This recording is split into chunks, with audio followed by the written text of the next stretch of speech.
갈라디아서 말씀은 사도 바울이라는 사람이 쓴 편지입니다.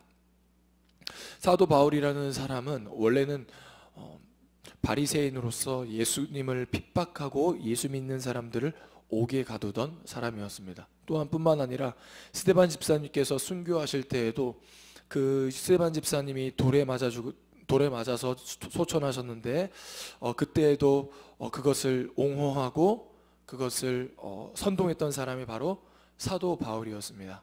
그런데 그랬던 사도 바울도 다메섹 동상에서 예수 그리스도를 만나고 그 예수 그리스도를 만남으로 말미암아 복음을 깨닫고 그 복음을 전하는 그 전도자로서의 삶을 인생을 바친 사람이 바로 사도 바울입니다. 오늘 우리가 읽은 갈라디아서의 말씀은 사도 바울이라는 사람이 갈라디아 교회에 보낸 편지입니다. 조금 더 정확하게 이야기하자면 갈라디아 교회에 보낸 게 아니라 갈라디아 지역에 있는 여러 교회에 보낸 편지입니다. 바울은 1차, 2차, 3차 여행을 떠납니다. 1차, 2차, 3차 여행을 통해서 주님의 복음을 많은 사람들에게 전하죠. 유대인들 뿐만 아니라 사마리아인 뿐만 아니라 예수 그리스도를 알지 못하던 이방인들에게 주님의 복음을 전하던 사람이 바로 사도 바울입니다. 그런데 바울이 1차 선교 여행 때 다녀간 안디옥, 루스드라, 이고니온, 더베 등과 같이 이렇게 1차 선교 여행 때 다녀간 모든 도시와 모든 교회에 있는 지체들, 사람들을 포괄하는 서신이 바로 오늘 우리가 읽은 갈라디아서 말씀입니다. 그러니까 사도 바울이 1차 선교 여행을 떠나고 나서 그리고 돌아와서 그 1차 선교 여행에 자신이 지나갔던 교회, 자신이 복음을 전했던 사람들에게 보낸 편지가 바로 오늘 우리가 읽은 갈라디아서의 말씀입니다. 그런데 사도 바울이 1차 선교 여행을 끝나고 왔을 때 갈라디아 지역의 교회들로부터 좋지 않은 소식을 듣게 됩니다. 그 소식이 바로 무엇이냐면 사도 바울이 전한 예수 그리스도의 복음이 아닌 다른 복음이 전해지고 있다라는 것입니다. 우리 그 말씀이 갈라디아서 1장 6절에서 7절 말씀에 나왔는데요. 우리 앞장으로 조금 넘겨서 갈라디아서 1장 6절에서 7절 말씀을 같이 한번 읽어보도록 하겠습니다. 갈라디아서 1장 6절에서 7절 말씀입니다. 같이 읽겠습니다. 그리스도 은혜로 너희를 부르신 이를 이같이 속히 떠나 다른 복음을 따르는 것을 내가 이상하게 여기노라. 다른 복음은 없나니 다만 어떤 사람들이 너희를 교란하여 그리스도의 복음을 변하게 하려 함이니라. 아멘. 사도 바울은 고백합니다. 다른 복음은 없다. 다른 복음은 없다. 내가 다른 복음을 따르는 것을 이상하게 여긴다. 그리고 어떤 사람들이 너희를 다른 복음으로 지금 교란시키고 있고 그리스도의 복음을 변화시키고 있다라고 이야기하고 있습니다. 그러면서 갈라디아 지역 교회들에게 어떤 사람들이 들어와 다른 복음을 전하는데 너희들을 교란시키는데 그러한 다른 복음들에는 큰 특징이 있다라고 이야기하는데요. 바로 그 말씀이 이어서 나오는 10절 말씀에 나와 있습니다. 우리 다른 복음이 어떠한 특징이 있는지 우리 10절 말씀을 같이 한번 읽겠습니다. 이제 내가 사람들에게 좋게 하랴, 하나님께 좋게 하랴, 사람들에게 기쁨을 구하랴. 내가 지금까지 사람들의 기쁨을 구하였다면 그리스도의 종이 아니니라. 아멘. 다른 복음의 특징이 있다면 바로 무엇이냐면 예수 그리스도, 사도 바울이 전한 복음은 바로 예수 그리스도인데 첫 번째 특징은 예수 그리스도가 없는 것이 다른 복음의 특징입니다. 그리고 또 한 가지는 무엇이냐면 사람을 기쁘게 한다라는 것입니다.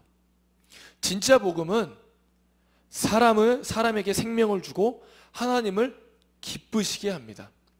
그런데 다른 복음은 하나님을 기쁘게 하지 않고 오늘 10절의 말씀처럼 사람을 기쁘게 하고 있습니다. 그래서 사도 바울은 이야기하죠. 내가 하나님을 기쁘게 하랴, 사람을 기쁘게 하랴.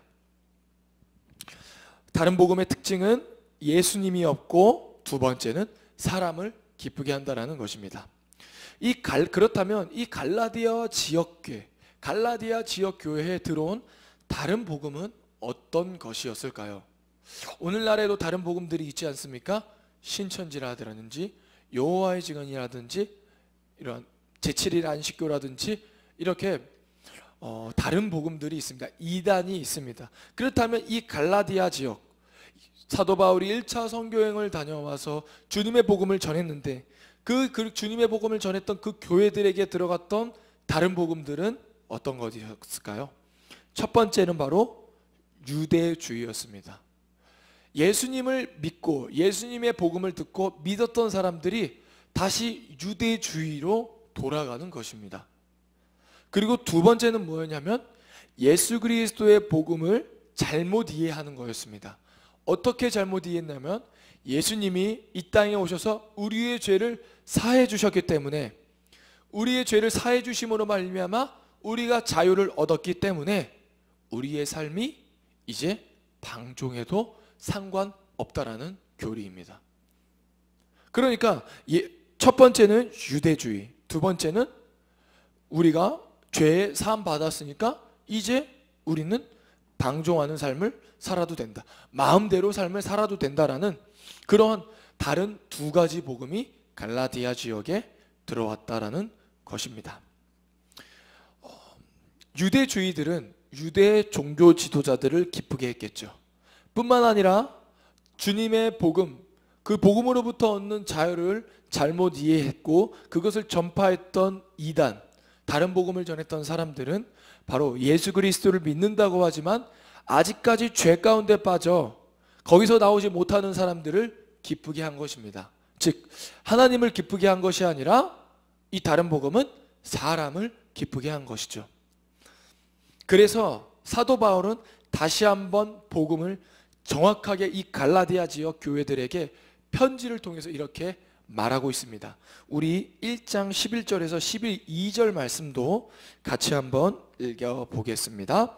형제들아, 내가 너희에게 알게 하노니 내가 전한 복음은 사람의 뜻을 따라 된 것이 아니니라. 이는 내가 사람에게서 받은 것도 아니요 배운 것도 아니요 오직 예수 그리스도의 계시로 말미암은 것이라. 아멘. 사도 바울은 이야기합니다. 내가 너희들에게 전한 복음, 나의 뜻대로 된 것이 아니라 바로 오직 예수 그리스도의 계시로 말미암은 것이다 라고 이야기하고 있습니다. 그러니까 사도 바울이 복음을 전하는데 그 복음은 바로 하나님을 기쁘시게 하는 것이요 사람을 기쁘게 하는 것이 아니고 바로 예수 그리스도의 계시로 말미암은 것이다 라고 이야기하고 있습니다. 그래서 오늘 우리가 읽은 갈라디아서 5장 16절에서 24절까지의 말씀, 여러분들도 너무나도 교회에서 많이 듣던 말씀이죠. 바로 성령의 열매, 육체의 열매, 육체의 소욕, 이것들을 나누는 이 말씀. 육체의 소욕은 육체의 일은 음행과 더러운 것과 호색과 우상숭배와 쭉 나열하고, 또 성령의 열매는 사랑과 희락과 화평과 오래 참음과 자비와 양성과 충성과 온유와 절제다라는 이 말씀은요, 너무나도 우리가 교회 안에서 많이 듣고, 그리고 교회 안에서 설교뿐만 아니라 성도들 사이에서도 우리가 그러한 열매들을 맺어 나가자라고 이야기하며 서로 격려하고 위로하던 말씀이 바로 오늘 우리가 읽은 말씀입니다. 그런데 이 말씀은 정확하게 사도 바울이 어떠한 사람들에게 이야기하는 것이냐면 오늘 두 다른 복음 중에 하나인 바로 예수 그리스도의 십자가의 복음으로 말미암아 얻었던 자유를 잘못 이해하고 아직까지 죄 가운데 빠져서 죄를 짓고 그 방종하는 삶을 살아도 된다라는 그 다른 복음을 믿는 사람들에게 이야기하고 권면하는 말씀이 바로 오늘 우리가 읽은 육체의 일과 성령의 열매인 것입니다. 예수님께서 주신 자유를 육체의 기회로 삼지 말아라. 우리 갈라디아서 5장 13절 말씀을 같이 한번 읽어볼까요? 같이 한번 읽습니다. 시작. 형제들아, 너희가 자유를 위하여 부르심을 입었으나 그러나 그 자유로 육체의 기회를 삼지 말고 오직 사랑으로 서로 종노릇하라. 아멘. 오늘 사도 바울은 형제들에게 이렇게 이야기합니다. 너희가 자유를 위하여 부르심을 입었으나 그 자유로 육체의 기회를 삼지 말아라 라고 이야기하는데요. 여기서 자유를 육체의 기회로 삼지 말고라는 말씀을 공동 번역에는 그 자유를 여러분의 육정을 만족시키는 기회로 삼지 마십시오 라고 번역되어 있습니다. 예수님께서 우리의 죄를 사하시기 위해서 이 땅에 오셨고 십자가에서 못 박히심으로 말미암아 우리의 죄를 다 담당해 주셨죠. 그래서 우리는 예수 그리스도의 십자가로 말미암아 우리가 자유를 갖게 되었습니다. 그런데 이 자유를 어디에 사용하는 거냐면 이 다른 복음은 바로 자신의 욕심을 채우고 자신의 육정을 채우는데 사용했다라는 것입니다. 예수님께서 십자가에 달리시고 우리의 죄를 사해 주시는 이유는 무엇일까요? 단순히 우리가 죄를 지어도 죄책감을 좀 덜어주고 죄를 지을 때마다 하나님 앞에 회개하면 죄를 사함받는 그러한 길을 열어주시기 위해 하나님께서 우리에게 그렇게 십자가에 달리신 것일까요? 그렇지 않죠. 예수님께서 십자가에 달리셔서 우리의 죄를 담당해 주신 이유는 바로 무엇이냐면 이제 너희가 죄인이지만 내가 너의 죄를 다 담당했으니 이제 너희들 죄 가운데 빠져 살지 말고 새로운 삶을 살아라. 죄인된 삶을 사는 것이 아니라 하나님의 백성답게 하나님의 자녀답게 살아라 라고 우리에게 기회를 주시고 우리에게 여지를 주시고 하나님을 만날 수 있는 하나님 앞에 나아갈 수 있는 기회를 주신 것이 바로 예수 그리스도의 참 십자가의 은혜인 것입니다. 그런데 오늘 갈라디아 교회인들은 어떻게 했냐면 그 자유를 자신의 욕심을 채우고 자신의 육정을 채우는데 사용했다라는 것입니다. 그래서 바울은 이렇게 이야기합니다. 우리 갈라디아서 5장 16절과 17절 말씀을 같이 한번 읽어보겠습니다. 내가 이르노니 너희는 성령을 따라 행하라. 그리하면 육체의 욕심을 이루지 아니하리라. 육체의 소욕은 성령을 거스르고 성령은 육체를 거스르나니 이 둘이 서로 대적함으로 너희가 원하는 것을 하지 못하게 하려 함이니라. 아멘. 그렇게 예수님께서 주신 십자가의 자유를 자신의 육정으로 채우는 사람들에게 너희들 성령을 따라 행하라 라고 이렇게 사도 바울은 권면하고 있습니다. 육체의 욕심을 이루지 말아라. 성령을 따르는 자는 육체의 소욕을 거스르고 육체의 소욕을 따르는 자는 성령을 거스른다라고 이야기합니다. 그러니까 즉 성령을 따르는 사람들에게는 이러한 육체의 일들이 이루어질 수 없다라는 것이죠. 육체의 일을 이룰 수 없다라고 이야기하는 것입니다. 갈라디아서 3장 27절에는 이렇게 고백합니다. 누구든지 그리스도와 합하기 위하여 세례를 받은 자는 그리스도로 옷 입었느니라. 아멘. 오늘 우리 교회에서 한 가지 이제 예식을 치르죠. 그 예식이 바로 무엇이냐면 침례식입니다. 침례식은 바로 무엇이냐면요. 내가 이제 예수님의 복음을 접하고 정말 예수님이 나의 생명이시구나라는 것을 깨닫고 내가 이제 예수님 나의 원대로 사는 것이 아니라 나의 뜻대로 사는 것이 아니라 이 세상의 가치로 사는 것이 아니라 정말 생명 되신 예수님을 믿는 믿음으로 살겠습니다 라고 고백하고 결단하고 이제 이전에는 내가 세상의 가치관대로 살았다면 이제는 예수님을 믿는 믿음으로 예수 그리스도의 가치관으로 살아가겠다라고 결단하는 시간이 바로 침례죠. 그래서 우리가 물에 들어갈 때 우리의 이전의 삶은 다 죽고 이제 물에 나오면서 이제 예수 그리스도를 믿는 믿음으로 새로운 삶을 살겠다라고 결단하는 것이 바로 오늘 우리가 치르는 침례식입니다. 어쩌면 여기 모인 분들은 이러한 침례식에 다 참여했고 그렇게 결단하신 분들일 줄을 저는 믿습니다. 그런데 오늘 사도 바울은 그 침례가 바로 그리스도로 옷 입는 것이다 라고 이야기를 합니다. 그리고 사도 바울은 너희들이 그렇게 침례를 통해서 세례를 통해서 그렇게 옷 입었다면 예수 그리스도 옷을 입었다면 이제 너희들 성령을 따라 행해라. 성령을 따라 살아라 라고 이야기를 하고 있습니다. 이제 육체를 따라 살아가는 것이 아니라, 육체의 소욕, 육정으로 살아가는 것이 아니라 성령을 따라 행하고 성령을 따라 살아가라라고 오늘 사도 바울은 갈라디아 교인들에게 이야기하는 것입니다. 그렇다면 육체의 일은 어떠한 것이 있을까요? 우리가 읽었지만 육체의 일이 어떠한 것들이 있는지 19절에서 21절 말씀을 같이 한번 읽어보도록 하겠습니다. 육체의 일은 분명하니 곧 음행과 더러운 것과 호색과 우상숭배와 주술과 원수 맺는 것과 분쟁과 시기와 분냄과 당짓는 것과 분열함과 이단과 투기와 술취함과 방탕함과 또 그와 같은 것들이라. 전에 너희에게 경계한 것 같이 경계하노니 이런 일을 하는 자들은 하나님의 나라를 유업으로 받지 못할 것이요. 아멘. 육체의 일은 죄송합니다. 음행과 더러운 것과 호색과 우상숭배하면서 이렇게 쭉 나열하고 있습니다. 정말 이러한 모습들은 우리가 어떻게만 봐도 이것들은 육체의 모습이구나, 육체의 추악한 모습이구나 라고 이야기합니다. 그런데요, 요즘 들어 정말 우리가 조심하고 분별해야 할 것은 무엇이냐면, 이러한 육체의 일들, 우리가 오늘 읽은 육체의 일들이 우리의 눈에 정말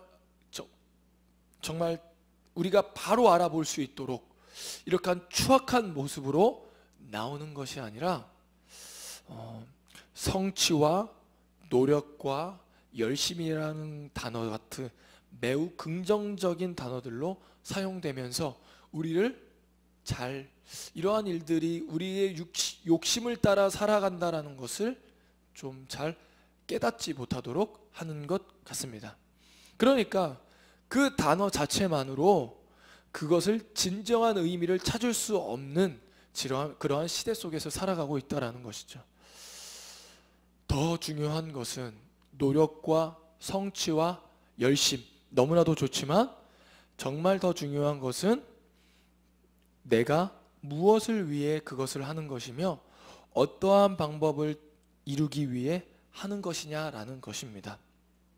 우리의 과정과 목적, 우리의 삶에 있어서 무엇을 하든지 간에 과정과 목적 가운데 하나님의 다스림과 성령의 인도하심과 성령을 따라 살아야 합니다. 우리는 열심히 노력해서 최선을 다하는 인생을 사는 것도 맞을 수 있습니다. 그러나 정확하게 그게 맞지는 않습니다. 우리는요, 성령을 따라 살아가는 자들입니다. 예수 그리스도를 믿음으로 말미암아 성령을 따라 살아가는 것이죠. 그렇기 때문에 우리의 삶의 과정과 목적 가운데는 반드시 뭐가 있어야 하냐면 하나님의 다스림과 성령의 인도하심과 성령을 따라 행하는 것이 있어야 하는 것입니다.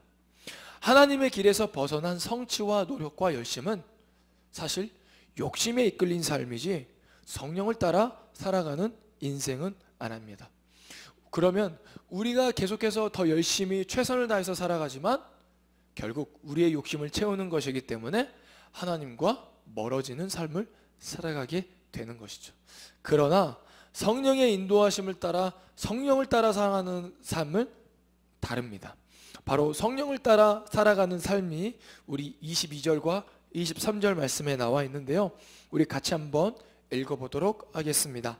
오직 성령의 열매는 사랑과 희락과 화평과 오래 참음과 자비와 양성과 충성과 온유와 절제니 이 같은 것을 금지할 법이 없느니라. 아멘. 성령의 열매는, 오직 성령의 열매는 사랑과 희락과 화평과 오래 참음과 자비와 양성과 충성과 온유와 절제라고 이야기하고 있습니다. 이러한 단어들은요, 사실 세상에서도 많이 듣습니다. 서로 사랑하자, 그리고 우리가 좀 절제하자, 그리고 우리가 친하게 지내자, 우리가 화평하게 지내자, 우리가 싸우지 말자, 뭐 이러한 말들 우리가 세상에서도 듣지 않습니까? 그런데 기독교의 윤리와 세상 윤리가 다른 것은 바로 무엇이냐면요, 기독교의 윤리는요, 열매라는 거예요. 열매. 열매가 무엇인가요? 열매가 무엇인가요? 우리가 열심을 내서 열매를 맺을 수 있나요? 그렇지 않죠. 그렇지 않죠. 열매라는 것은 저절로 맺혀지는 것입니다. 우리가 노력해서 맺혀지는 것이 아니라, 우리가 최선을 다한다고 해서 그 열매가 맺혀지는 것이 아니라, 바로 그냥 우리가 열매를 맺을 수 있다는 것이죠. 그런데 조건이 있죠. 바로 어디 안에 있을 때? 예수 그리스도 안에 있을 때, 우리가 성령 안에 있을 때. 우리가 삶을 살아가는데, 행하는데 무엇으로 행할 때? 성령으로 행할 때. 우리가 삶을 살아갈 때 예수 그리스도의 하나님의 긍휼하심과 사랑으로 예수 그리스도를 통해서 그분을 믿으며 살아간다면 자연스럽게 맺어지는 것이 바로 사랑과 희락과 화평과 오래 참음과 자비와 양성과 충성과 온유와 절제라라고 이야기를 하고 있습니다. 만약 우리의 삶에 이러한 열매들이 없다면 우리가 무엇을 해야 하죠? 우리가 그래, 다시 우리 사랑해야 돼, 우리가 행복해야 돼, 화평해야 돼 라고 내 자신을 치는 것이 아니라, 내가 지금 하나님을 붙잡고 있는지, 예수 그리스도를 붙잡고 있는지, 내가 성령 안에 있는지 다시 한번 점검해야 하는 것입니다. 오늘 말씀처럼요, 우리가 성령 안에서 행하면, 성령 안에서 따라 살면 우리가 자연스럽게 이러한 열매들을 맺어 나아갈 수 있는 것입니다. 그러니까 갈라디아 교인들은 다른 복음으로 말미암아 예수 그리스도 안에 있지 않자 자신의 육정을 따라 살아간 것이죠. 그러니까 사도 바울은 이렇게 고백하는 것입니다. 내가 받은 복음은 내가 원해서 너희들에게 전하는 것 아니요, 내가 내 뜻을 너희에게 전하는 것이 아니라 바로 내가 예수 그리스도로부터 받은 계시를 너희에게 전하는 것이고, 그 너희들의 그 복음을 받아들이고 복음을 믿음으로 너희들이 살아간다면, 그 예수 그리스도 안에 앉고 하나님의 긍휼하심과 하나님의 사랑 안에 너희들이 있다면, 너희들이 육체의 욕심을 따라 살아가는 것이 아니라 너희들이 성령의 열매를 맺으면서 살아가게 될 것이다 라고 오늘 사도 바울은 갈라디아 교인들에게 이렇게 권면하고 있는 것입니다. 오늘날 우리가 살아가는 시대도 마찬가지죠. 우리가 정말 복음이 나의 생명이고 복음이 나의 삶에 정말 없어서는 안 될 것이라는 그 믿음, 우리가 예수 그리스도 안에, 성령 안에 살지 못하면 세상에서 말하는 가치관과 세상에서 말하는 열매들을 맺어가면서 살아가게 될 것입니다. 그러나 우리가 그 열매가 아닌 바로 성령의 열매를 맺기 위해서는 예수 그리스도 안에 있고 성령 안에서 행해야 하는 것입니다. 바라옵기는 오늘 예배에 모인 저와 여러분이 성령을 받고 또 성령 안에서 행하면서 살기 원합니다. 정말 예수 그리스도께서 우리에게 주신 복음, 그 구원의 복음을 믿고 우리가 성령으로 행하면서 살아가는 저와 여러분이 되기를 소망합니다. 기도하겠습니다. 하나님 감사합니다. 갈라디아 교인들은 다른 복음을 믿으면서 자신들의 육정과 욕심을 채우기 위해 살아갔습니다. 하나님, 우리는 그렇게 살아가는 것이 아니라 바로 예수 그리스도의 복음을 믿고 예수 그리스도 안에 있고 성령을 따라 행함으로 말미암아 성령의 열매를 맺어가면서 살아가게 하여 주시옵소서. 성령의 열매를 풍성하게 맺게 하여 주시고, 그 내가 맺은 그 열매로 말미암아 많은 사람들이, 예수 그리스도를 모르는 사람들이 그 생명 되신 예수님을 경험하고 체험하고 궁금해하고 예수님 앞에 나아가는 그런 은혜를 허락하여 주시옵소서. 여기 모인 아버지 성도님들, 아버지 주님의 축복과 은혜가 넘치게 하여 주시고, 무엇보다도 이 세상에서 가장 좋은 성령을 깨닫고 성령을 마음 안에 새길 수 있도록 붙잡아 주시옵소서. 감사하며 예수님의 이름으로 기도드립니다. 아멘.